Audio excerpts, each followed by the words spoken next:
जब साधक का मन साधना में रमता है, जब भय के स्थान पर आत्मविश्वास जन्म लेता है, तब जीवन में आती है माँ दुर्गा का तीसरा स्वरूप माँ चंद्रघंटा। नवरात्रि का तीसरा दिन समर्पित है वीरता, साहस और अदम्य शक्ति को। आज हम आरंभ कर रहे हैं इस दिव्य यात्रा का तीसरा अध्याय माँ चंद्रघंटा की आराधना के साथ।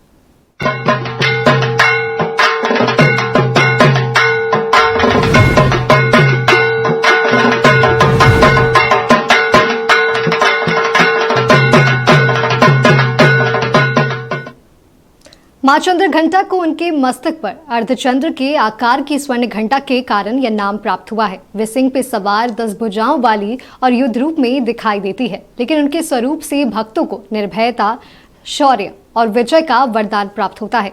माना जाता है कि माँ चंद्रघंटा की आराधना से जीवन में सकारात्मक ऊर्जा, आत्मबल और हर प्रकार के भय का नाश होता है। और इस पावन अवसर पर हमारे साथ उपस्थित है पंडित अनूप दादीच जी, जो हमें बताएंगे माँ चंद्रघंटा की कथा, पूजा विधि और उनके पूजन का महत्व। तो पंडित जी, आपका बहुत बहुत स्वागत है नक्षत्र न्यूज पर। और आज हम बात करेंगे माँ दुर्गा के तीसरे स्वरूप माँ चंद्रघंटा के बारे में। तो सबसे पहला सवाल मेरा यही रहेगा कि माँ चंद्रघंटा की आराधना का धार्मिक और आध्यात्मिक महत्व क्या माना गया है? देखिए, धार्मिक और आध्यात्मिक महत्व जो माँ चंद्रघंटा है, पहले हम लोग उनका अनुसरण कर लें जी। ओम जयंती मंगला काली भद्र काली कपालिनी दुर्गा क्षमा शिवा धात्री स्वाहा स्वधा नमोस्तुते। जैसे पुराणों में वर्णित बात यह है कि महिषासुर नाम का जो दानव था ना, तो वो दानव दैत्यों में तो पूजित था ही, लेकिन देवता जो है उसके कोप से बड़े दुखित होते थे। तो जब इंद्रलोक का आसन घबराया और जब लगा कि इंद्रलोक का आसन छूट जाएगा उससे, तब इंद्र भागते भागते त्रिदेवों के पास गए, ब्रह्मा, विष्णु, महेश। तो त्रिदेवों के पास जाने के बाद में त्रिदेव बड़े जो है क्रोधित हुए, और क्रोध से जो वहां ऊर्जा निकली है त्रिदेवों की, वहां पर भगवती का जन्म हुआ है, भगवती अवतार ली है, जिनका नाम पड़ा चंद्रघंटा। तो चंद्रघंटा आप देखे होंगे प्रतिमा में 10 भुजी माता है, 10 भुजा है माता की। तो ब्रह्मा जी ने उनको अपना कमंडल दिया, विष्णु जी ने अपनी गदा दी, शिव जी ने अपना त्रिशूल दिया, और ये तीनों के साथ जो है माता ने महिषासुर का वहां पर वध किया है। और उसी दिन से और उसी क्षण से माता का नाम चंद्रघंटा पड़ गया, ऐसी आस्था रखते हैं। और पूजन करने की अलग अलग विधि भी है। पंडित जी, आपने जैसे बताया कि उनकी 10 भुजाएं हैं, और ऐसे में माँ चंद्रघंटा के रूप को शक्ति और शांति का संयम क्यों कहा जाता है? देखिए, उनके रूप और शांति का संयम ये है कि माता चंद्रघंटा जो है वो उनका वाहन है शेर, सिंह वाहन है उनका। तो शक्ति का रूप जो है वो वाहन पर ही शोभायमान होता है, और शांति का रूप जो है, देखिए माता, मैंने पहले भी बताया था कि कुपुत्रो जायेत क्वचिदपि कुमाता न भवति। पुत्र हमेशा कुपुत्र हो सकता है, माँ को माँ नहीं हो सकती। तो शक्ति जो है वो दर्शाती है जो सिंह पर विराजमान माता है उनको, और शांति दर्शाती है करुणामयी माँ को। तो माँ जो है वो अपने सौम्यता पर निवास करती है, माँ जो है प्राणी की सौम्यता पर निवास करती है। आदमी का क्षण कई जगहों पर अलग अलग हो जाता है। सौम्य यदि हो तो करुणामयी माँ का रूप हो जाता है, और यदि एकदम वो पराक्रमी हो तो सिंह जैसा बलवान हो जाता है। पंडित जी, अगर हम माँ चंद्रघंटा के स्वरूप को देखें तो उनके मस्तक पर जो स्वर्ण घंटा या कहे कि चंद्रघंटा है, उसका विशेष अर्थ क्या है? जी, विशेष अर्थ ये है इसका कि प्राणी के अंदर जो अहंकार है, तो अहंकार को दूर करने के लिए, जैसे हम लोग बोलते हैं घंटा इत्यादि का बजाना, घंटा इत्यादि का स्पर्श करना, तो अहंकार को दूर करने के लिए, सकारात्मक ऊर्जा को प्राप्त करने के लिए, नकारात्मकता को दूर करने के लिए माँ का एक नाम चंद्रघंटा भी पड़ा है। पंडित जी, माँ चंद्रघंटा का जो स्वरूप है उसे साधक का तीसरा नेत्र से भी उसे जोड़ा जाता है, इसे कैसे देखते हैं? देखिए, बड़ा अच्छा प्रश्न है ये। जो तीसरा नेत्र है ना भगवती का, जी उसको कहते हैं कि सांसारिक जो दोष है, या हम लोग जो संसार में भटक रहे हैं, संसार की जो मोह माया ममता का जाल है, उससे मुक्ति दिलाने के लिए थोड़ा समय मैं लूंगा यहां पे आपका। जी देखिए 7 प्रकार के सुख हैं। पहला सुख निरोगी काया, हमारी काया निरोगी रहेगी, उससे बड़ा कोई सुख नहीं है। दूसरा सुख घर में माया, कलयुगेशु लक्ष्मी, कलयुग में लक्ष्मी की जितनी प्रधानता होती है उतनी मानव जाति की भी प्रधानता नहीं है। तीसरा सुख सुलक्षणा नारी, हमारे घर की नारी हो वो अच्छे लक्षणों वाली हो। चौथा सुख सुत आज्ञाकारी, हमारी जो संतान हो वो हमारी आज्ञाओं का पालन करने वाला हो। पांचवा सुख जलसार बासा, हमारा जो व्यापारिक क्षेत्र है उसमें हमारा सिक्का हमेशा खनकता रहे, बुलंदियों पे रहे। छठा सुख राज में पासा, हमारा जो सामाजिक उत्तरदायित्व है उससे हम परिपूर्ण तरीके से वहां पर स्थिर हों और अपने कार्य को करते चलें। और सातवां सुख, आज की भाषा में बोलेंगे सातवां सुख, तो सातवां सुख पड़ोसी अच्छा, जिसका पड़ोसी अच्छा सबसे सुखी ही वही है बच्चा। तो नेत्र को यहां इसलिए ऐसे जोड़ा गया है कि भगवती जो त्रिनेत्र वाली है, तो नेत्र भगवती का जो तीसरा नेत्र है, सांसारिक कष्टों से भगवती अपने को वहां पर निजात कराए, इसलिए उनका तीसरा नेत्र को जहां संबोधन किया गया है। पंडित जी, नवरात्रि के तीसरे दिन माँ चंद्रघंटा की पूजा होती है और ऐसे में कौन कौन सी विधियां बताई गई हैं और उस दिन जो भक्त हैं उसे किस प्रकार से व्रत रखना है? देखिए, जैसा मैंने पहले बताया कि शैलपुत्री और ब्रह्मचारिणी का जो पहले वक्तव्य कर रखा है, जी उसी हिसाब से माता की पूजा होती है। स्नान ध्यान करके देवालय मंदिर इत्यादि में आप जाएं, शुद्ध वस्त्र इत्यादि पहने और कुमकुम इत्यादि लगाएं, अलंकार से विभूषित हों। पुरुष वर्ग अपने माथे पर एक अंगोछा धारण कर लें, निर्मल वस्त्र पहने और माता की चौकी लगाएं। और देखिए माता की पूजा बड़े अच्छे, चंद्रघंटा माता की पूजा का वर्णन क्या है कि केवड़ा इत्यादि से माता की मूर्ति यदि हो तो उनको स्नान कराना चाहिए। तो केवड़ा के स्नान करने से या कराने से जो है माता का विशिष्ट फल प्राप्त होता है और तुरंत में माँ फल देती है। और माँ का जो उग्र स्वरूप है शेर के द्वारा, वो तुरंत में सौम्य बन जाता है, ऐसा शास्त्रों का संदेश और संकेत है। पंडित जी, इस दिन पूजा में कौन से ऐसे पुष्प है, रंग है, भोग सामग्री है जो सबसे ज्यादा प्रिय है माँ को? जी देखिए, ऐसे तो माता को हलवा बड़ा पसंद है, लेकिन देखा जाए तो नवरात्र में अलग अलग भगवती है, सबका अलग अलग रूप, सबका अलग अलग वर्ण, सबकी अलग अलग कलाएं हैं, सबकी अलग अलग विकलाएं हैं ज्योतिष शास्त्र के अनुसार भी। तो माता को कमल का पुष्प जो है, जैसे आप देखेंगे उनकी प्रतिमा में कि माता को कमल का पुष्प जो है उनके एक हाथ में विराजमान है, तो कमल के पुष्प को चढ़ाने से माता का जो उग्र रूप है वो तुरंत सौम्यता में परिवर्तित हो जाता है।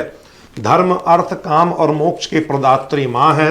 और माँ भगवती का जो भोग है वो केसरिया रंग, भगवती को बड़ा प्रसन्न है, तो केसरिया रंग से बनी जो सामग्री हो उसको आप चढ़ाएं। और कहते हैं कि तीसरे दिन स्नान ध्यान करके जब आप पूजन इत्यादि कार्य में बैठें, वहां पर निवृत्त हो करके दैनिक क्रिया दिनचर्या निवृत्त करके, तो एक कांसी के पात्र में शहद को रख दें और माँ के चरणों में वहां रख दें, वहीं उनका प्रिय भोग हो जाता है। और कमल के पुष्प को वहां पर आप अर्पण कर दें। पंडित जी, तीसरे दिन माँ चंद्रघंटा की पूजा होती है, तो ये जानना चाहूंगी कि क्या नवरात्र में केवल माँ चंद्रघंटा की पूजा करनी चाहिए या सामान्य दिनों में भी पूजा की जा सकती है? जी देखिए, ऐसी बात है कि विशेष रूप से नवरात्र में माँ भगवती जो है सबके यहाँ पधारती है। ऐसे तो माँ का आवाहन किया जाता है, तो माँ अपने अपने रूप में पधारती है। जैसे कहते हैं कि माँ को आप किसी भी रूप में देख सकते हैं। जैसे माँ के रूप में तो है ही बहन, भगनी, भगनी का व्याकरण का रूप होता है, भगनी व्याकरण में बोलते हैं बहन को, तो बहन के रूप में भी देख सकते हैं, पत्नी के रूप में भी देख सकते हैं और कई सारे रूपों में माँ को देख सकते हैं।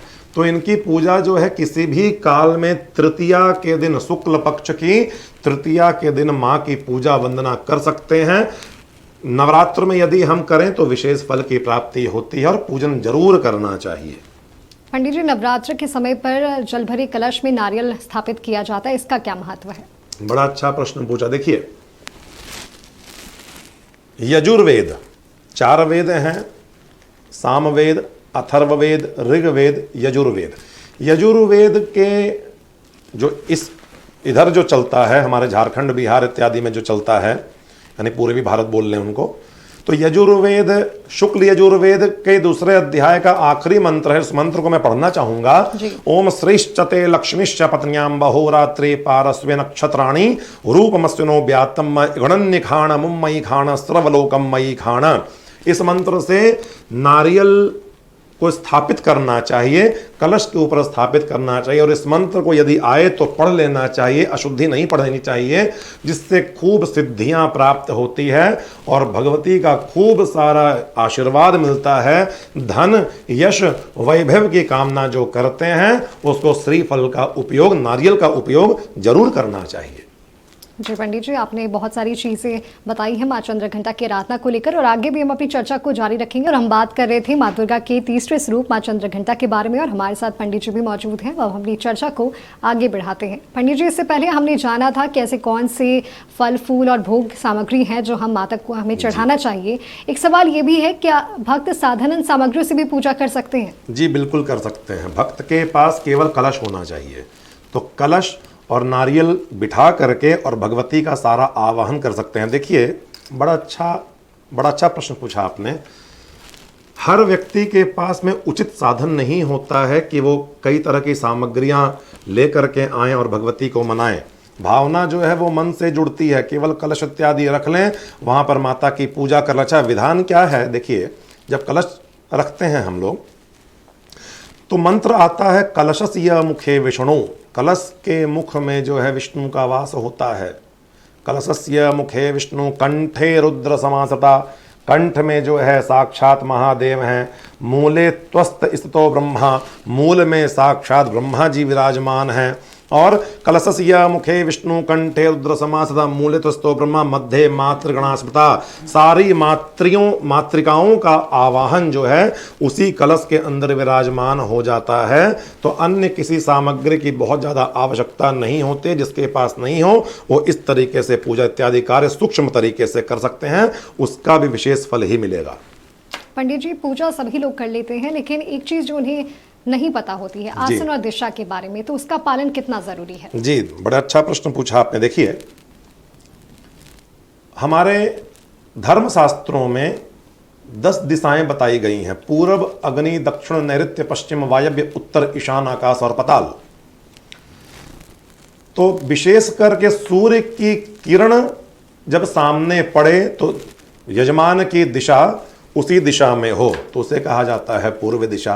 तो पूर्व दिशा पर साफ सुंदर वस्त्र अलंकार से सुशोभित करके अपने आप को आसन लगाएं और सामने बैठ करके माँ की कल्पना करें, माँ की आराधना करें और माँ की पूजा करें। पंडित जी, नवरात्र में महादीप जलता है, और ऐसे में माँ चंद्रघंटा की पूजा में घी का दीपक जलाना अनिवार्य होता है या फिर तेल की भी दीपक जलाई जा सकती है? देखिए, धर्म शास्त्रों में बताया गया है कि किसी को यदि प्रेत बाधा हो, या ज्योतिष शास्त्र में बताया गया है कि किसी को यदि प्रेत बाधा हो तो वो तेल का दीपक का उपयोग कर सकता है। लेकिन शुद्धता का रूप देखें तो गाय के घी के दीपक का ही उपयोग विशेष करके लाभकारी होता है। पंडित जी, नवरात्र के समय पर अखंड ज्योत जलाई जाती है, उसका क्या महत्व है? जी, अखंड ज्योत का मतलब है कि पूरे नवरात्र के 9 दिन में भगवती आपके यहाँ ज्योत के रूप में विराजमान हो और विशेष फल आपको मिलता रहे, बशर्ते वो जो घी है वो गाय का घी हो तो ज़्यादा उत्तम हो। पंडित जी, माँ चंद्रघंटा की पूजा में घंटा बजाने की परंपरा क्यों है और इसका आध्यात्मिक महत्व क्या माना गया? जी देखिए, बड़ा अच्छा प्रश्न पूछा आपने। फिर भी देख, घंटा जो है ना वो माँ को बड़ा प्रिय है। पूर्व काल में देखिए वेदों में लिखा गया है कि जैसे ही घंटे की ध्वनि ऐसे बजती थी ना तो वहां ओम का उच्चारण होता था। तो ओम का उच्चारण जो है वो माँ को बड़ा प्रिय है। और घंटा का अर्थ ये हुआ कि सम्मान सूचक यंत्र। तो माता को हम सम्मान दे रहे हैं और अपनी वहां पर उपस्थिति दायर कर देते हैं कि माता हमारी यहाँ उपस्थिति है, घंटा बजाकर हमने आपको प्रसन्न किया। ऐसी भावना वहां पर रखनी चाहिए। पंडित जी, पूजा करते समय शंख बजाने का क्या महत्व है और इसका क्या प्रभाव पड़ता है? देखिए, प्रभाव शंख का भी बड़ा अच्छा प्रभाव है। पहले समझना चाहिए शंख है क्या। देखिए, शंख में दो शब्द है, श और ख। श का शाब्दिक अर्थ होता है, वेद पुराणों में लिखा है, स का शाब्दिक अर्थ होता है दूर करने वाला, और ख का अर्थ होता है आकाश। तो जो आकाश से नकारात्मक ऊर्जा को खत्म कर दे, नकारात्मक ऊर्जा को दूर कर दे, उसी का नाम है शंख। तो शंख देवी की पूजा में बजाना चाहिए। देवी विशेष प्रसन्न होती है और विशेष आशीर्वाद प्रदान करती है। और शंख बजाने का नियम क्या होता है? शंख बजाने का नियम यह है कि आरती के समय या माँ की जब विशेष पूजा चल रही हो तो उस समय में बजाना चाहिए। हालांकि एक विधान इसका ये भी है, पुराणों में कई जगह ये बात आई है, कई जगह पर लिखा हुआ है कि शिव, सूर्य और लक्ष्मी, इन तीन देवताओं में शंख बजाना वर्जित है, और भगवती की पूजा में आप विशेष करके शंख बजाएं तो कहीं भी अवरोध नहीं है। पंडित जी, क्या आप कोई ऐसा विशेष मंत्र या स्तुति बता सकते हैं जिसे भक्त बड़ी आसानी से अपने घर में जप सके? जी बिल्कुल। देखिए, पहले तो माँ की वंदना कैसे की जाती है कि एकदम हाथ जोड़ करके और माँ का खूब प्रेम से ध्यान करें, नव दुर्गा का, और जिस दिन जिस भगवती का वहाँ पर आवाहन हो वहाँ पर उनका ध्यान करना चाहिए। और चंद्रघंटा के लिए विशेष मंत्र लिखता है कि ओम ऐं श्रीं शक्तियै नमः, ओम ऐं श्रीं शक्तियै नमः। इस मंत्र का यदि आप तीसरे दिन अनुष्ठान करें, जप करें, और 108 बार या 1008 बार, यानी कि या तो एक माला कर लें या तो 10 माला कर लें, तो इतनी माला यदि आप करते हैं तो माता की विशेष कृपा आप पर और आपके पूरे परिवार पर मिलेगी। और माँ चंद्रघंटा की उपासना, उनका ध्यान करने के साथ साधक को क्या कुछ लाभ मिलते हैं? देखिए, लाभ ही लाभ है, अलाभ की तो कोई बात ही नहीं है। यहाँ पर खूब लाभ है। जीवन में खूब परिवर्तन आता है, काम करने का वेग बढ़ जाता है, आने जाने की जो क्षमता कहीं पर खत्म हो जाती है, तो माँ की आराधना करें, माँ की वंदना करें, कील कवच अर्गला इत्यादि का पाठ करें, संभव हो तो 13 अध्यायी सप्तशती का पाठ करें। इससे माँ का विशेष आशीर्वाद मिलता है और सकारात्मक ऊर्जा ही आती है, और पूरा वातावरण घर का माँ माँ माँ माँ इत्यादि होते रहते चला जाता है। पंडित जी, जैसे आपने कुछ देर पहले बताया मंत्र और स्तुति माँ चंद्रघंटा को लेकर, आपने ये भी बताया कि 108 बार या 1008 बार हमें इसे जाप करना चाहिए। क्या कोई ऐसा विशेष मुद्रा या हाथ जोड़ने का तरीका भी है माँ चंद्रघंटा की पूजा के समय? जी बिल्कुल, ये बिल्कुल जानने वाली बात है।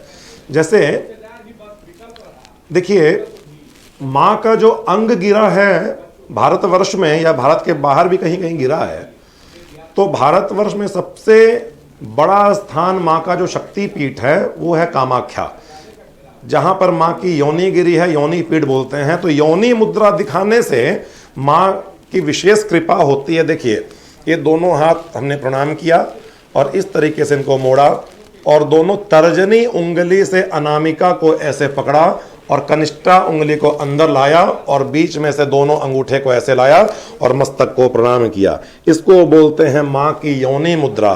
तो पूरे नवरात्र में 9 देवियों को यदि आप योनि मुद्रा दिखाते हैं तो माँ की विशेष कृपा होती है, माँ प्रसन्न हो जाती है और मानसिक कष्टों से विशेष मुक्ति मिलती है।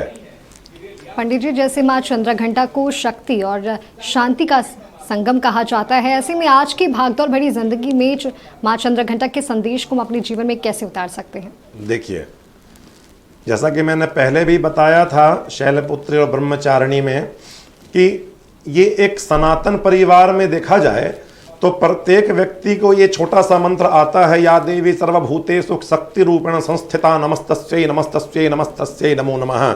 इसी पर आप विजय पाने के लिए माता का अनुसरण करें। या देवी सर्वभूतेषु माँ चंद्रघंटा रूपेण संस्थिता नमस्तस्यै नमस्तस्यै नमस्तस्यै नमो नमः, या ओम ऐं श्रीं शक्तियै नमः, इस मंत्र का जप जरूर कर लें। और या केवल माँ को केवल माँ अम्बे अम्बे अम्बे अम्बे जगदम्बे जगदम्बे जगदम्बे जगदम्बे ऐसा मंत्र करना प्रारंभ कर दें तो माँ की विशेष कृपा हो जाएगी और करना चाहिए। और नवरात्र में तो विशेष करके यदि माँ का आशीर्वाद प्राप्त करना चाह रहे हों तो विशेष करके प्राप्त करना चाहिए। दूसरी बात, जैसा कि मैंने पहले बताया, जई लगानी चाहिए नवरात्र में, जिसको जयंती भी बोलते हैं।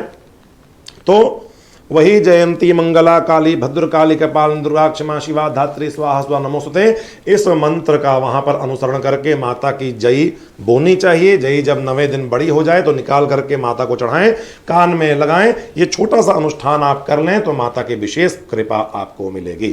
पंडित जी, एक आखिरी सवाल मैं आपसे लेना चाहूंगी, जी। क्या माँ चंद्रघंटा की पूजा से किसी विशेष ग्रह दोष या भय या मानसिक तनाव से कुछ शांत करने में सहायता मिलती है? खूब सुंदर प्रश्न है। अब देखिए, ज्योतिष शास्त्र में चंद्र घंटा को मंगल का रूप बताया गया है, जैसा कि ब्रह्मचारिणी को भी मंगल का रूप बताया गया है। तो जिसका मंगल भारी हो, लग्न चार्ट में, नवांश चक्र में, महादशा में, ग्रह दशा में, अंतरदशा में, प्रत्यंतर दशा में, सूक्ष्मांतर दशा में, प्राण दशा में, जिसका मंगल भारी हो तो माँ हमेशा मंगल करने वाली होती है। जिसकी मेष राशि हो, जिसकी वृश्चिक राशि हो, ऐसे व्यक्तियों को माँ चंद्रघंटा की विशेष पूजा करनी चाहिए, जिससे माँ हमेशा जो है वो मंगलकारी हमारे ऊपर और हमारे परिवार के ऊपर बनी रहे। जी पंडित जी, आपका बहुत बहुत धन्यवाद माँ चंद्रघंटा से जुड़ी इतनी महत्वपूर्ण और जानकारी हमारे साथ साझा करने के लिए। तो हमने आज जाना कि माँ चंद्रघंटा की आराधना हमें जीवन में साहस, निर्भयता और ये संकल्प देती है। नवरात्रि के इस तीसरे दिन माँ आप सभी को शक्ति, विजय और सुख समृद्धि का आशीर्वाद दें। हम जल्द मिलेंगे माँ दुर्गा के चौथे स्वरूप माँ कुष्मांडा के साथ। अब तक के लिए देखते रहे नक्षत्र न्यूज़ और आप सभी को नवरात्रि की हार्दिक शुभकामनाएं।